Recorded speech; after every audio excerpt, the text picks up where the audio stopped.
Margaret awoke, startled, a cold sweat clinging to her. She gathered her thoughts.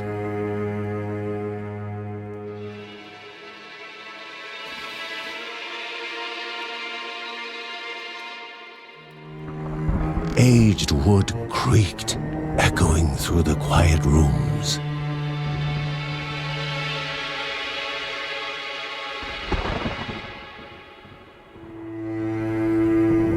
Near the house stood a shrine to Rhea Dana, goddess and daughter of the land, of Rhea and a being of comfort.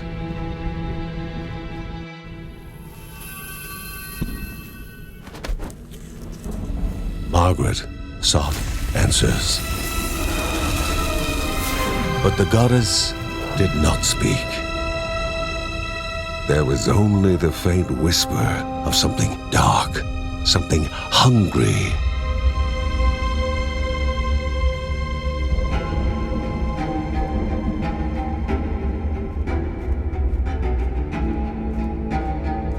The old seer's bones felt the weight of their age as she climbed.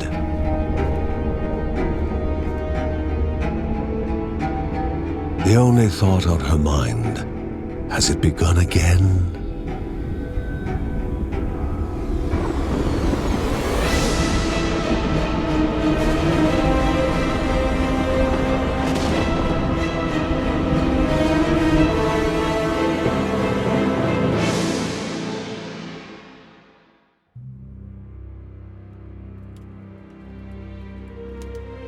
John's mission would be a simple one. He was to investigate Rhea's greatest shrine. His mother presented him with a fresh divinity shard.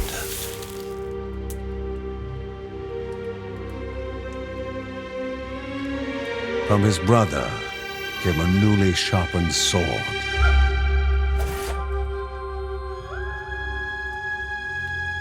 His wife gave him a kiss, and his daughter's hugs were full of reason to return home safe.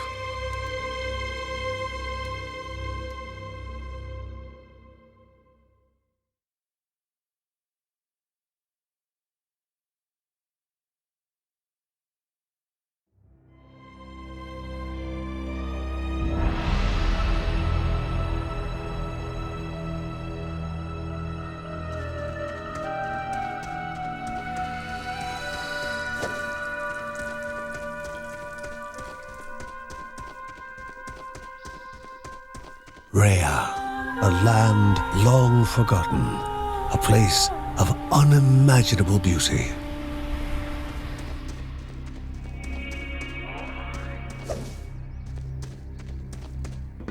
It first appeared as sludge given life, slithering creatures, small and vile.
A wall, impeding further progress.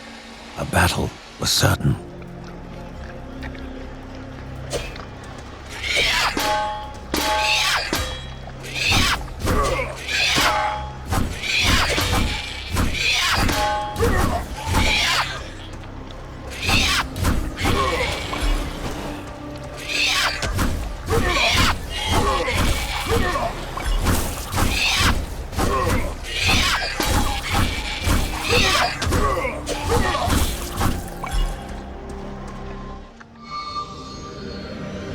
Banished by light itself, the corruption abated, leaving the shard cold in hand, dark, in need of life.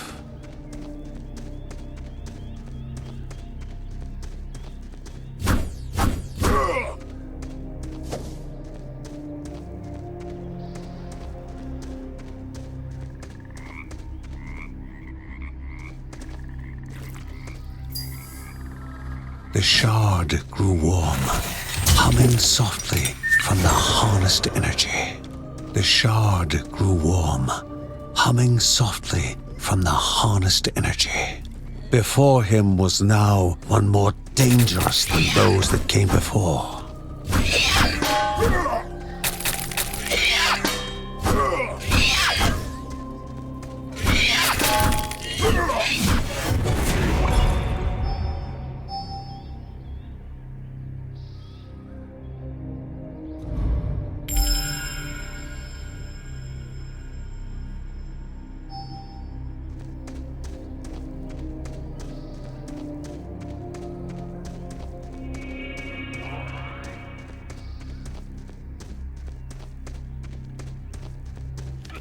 Inherently violent and ill-bathed, the goblins were an unfocused but constant threat. Goblins, a familiar threat, albeit farther out than usual.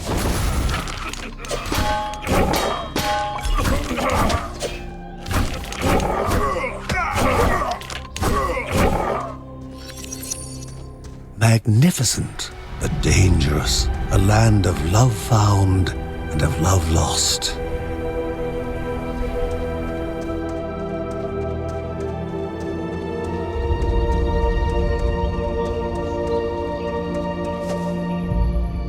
Before him was sacred ground, left untouched in days gone by.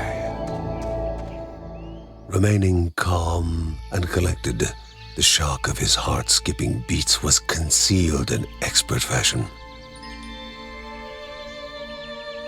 Before him stood Linda, his eldest daughter, with bow and quiver at the ready, determined to do her part.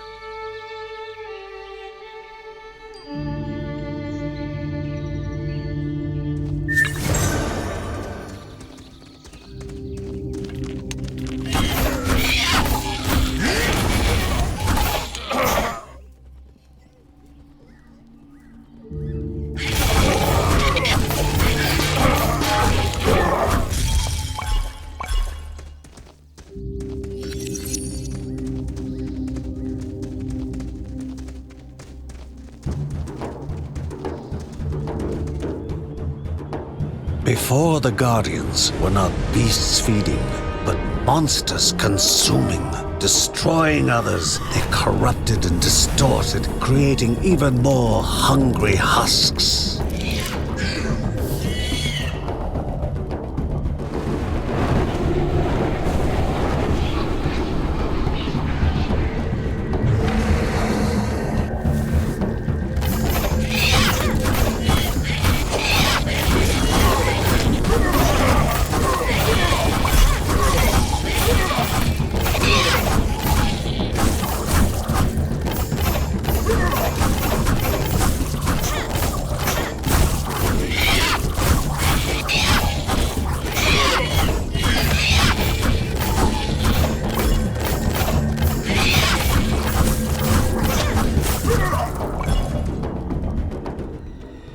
Both father and daughter gathered their thoughts, their hearts heavier than before.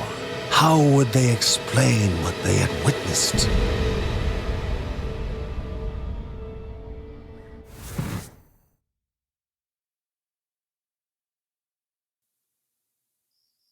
The ancient tree had been cut down. Together, father and daughter described the horror, the creatures dripping with decay that slithered into bodies stuck between life and death to bolster their ranks.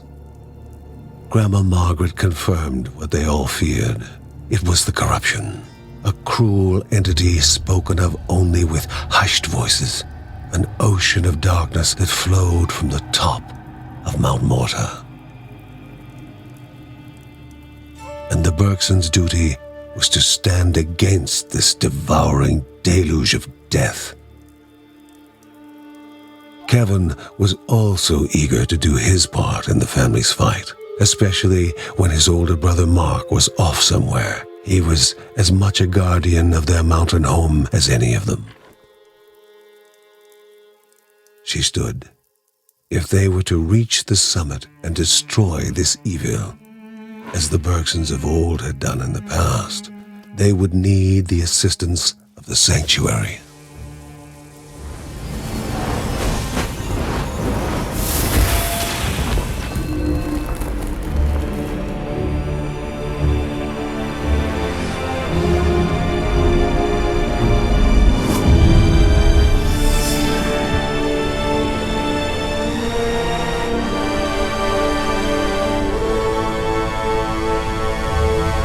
Given to the Bergsons by Rhea herself, the sanctuary was a gateway to the mysterious lands around the mountain.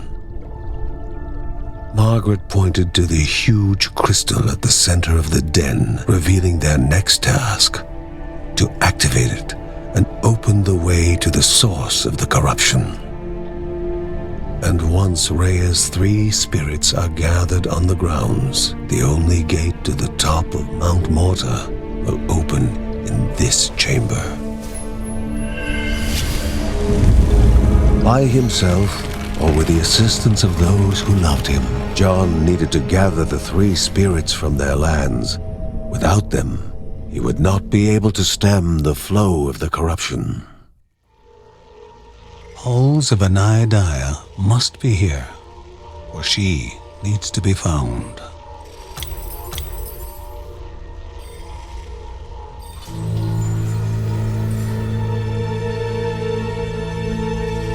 A celestial shard chipped directly from the ancient crystal in the sanctuary. It would be the Bergsons' lifeline, a tether to pull them back home before death's fateful whisper.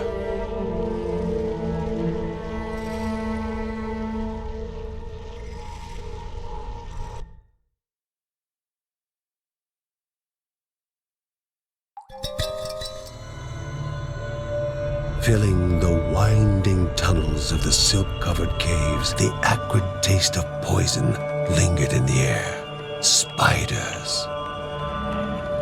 Linda told herself it was only target practice.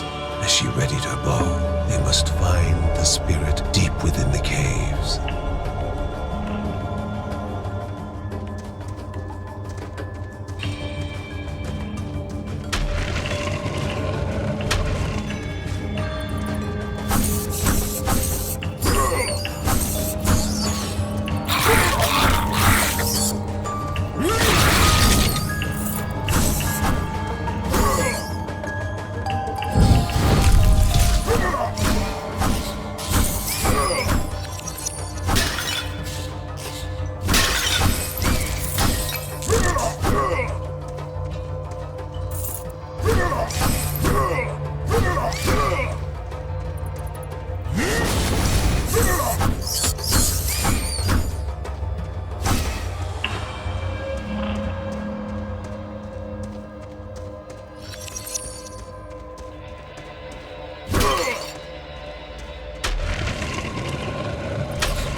Energy flowed around the room. Before the hero, an object of the divine.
Love, truly a divine emotion, especially during dark days. Love had motivated this mother to lay down her life for her cub.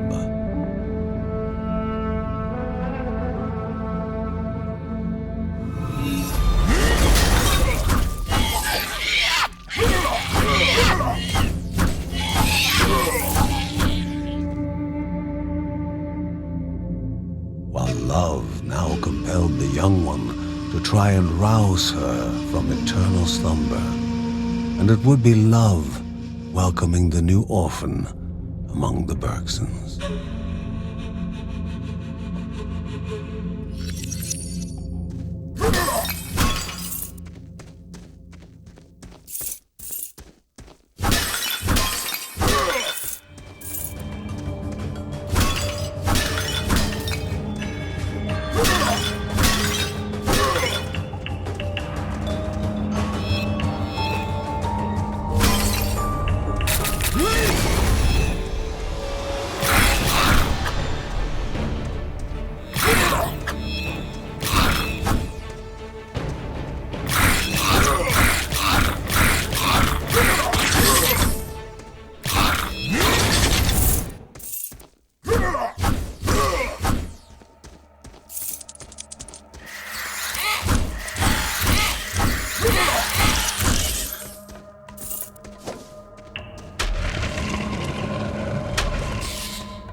Not all in the caves were refugees.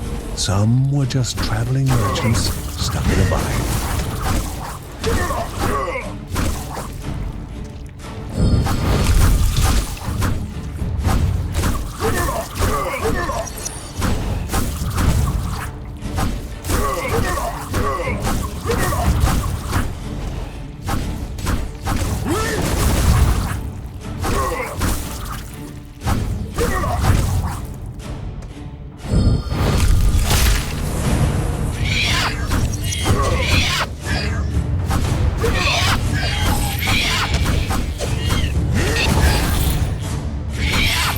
Strange-looking shopkeep dusted off his clothes and tipped his hat. He invited them to stop by his shop later, promising something for all adventuring needs.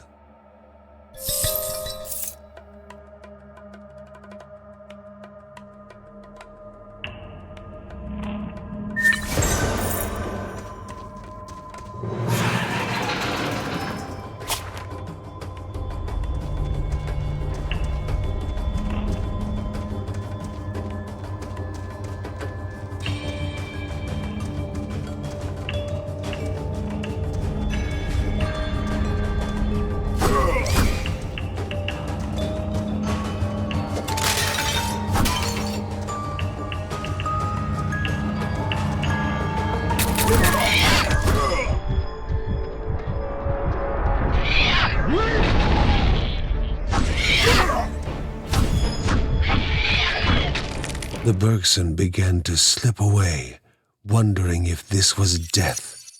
It was warmer than they expected.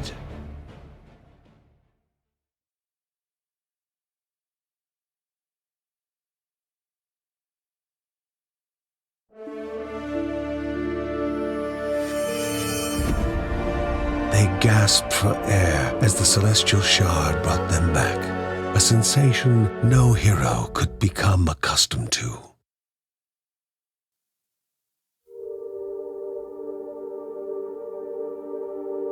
As she heard John and Linda describe their foray, thoughts rushed through Margaret's head. The corruption had amplified the creature's wickedness, and no longer were they part of the harmony of the Rhea. With the new threats looming, Margaret asked Ben to prepare his workshop. He would have to take charge of enhancing the warrior family's weapons and armor.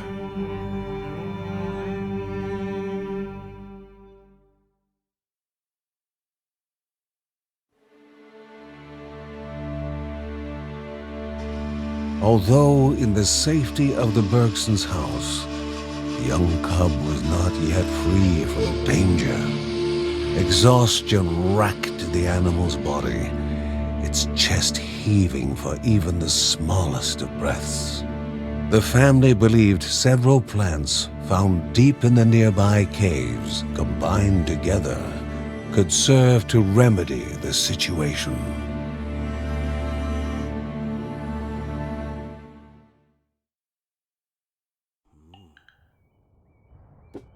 Uncle Ben reached out to the familiar warmth of the forge. If they were to reach the top of Mount Morta, their equipment would need to be of the highest quality.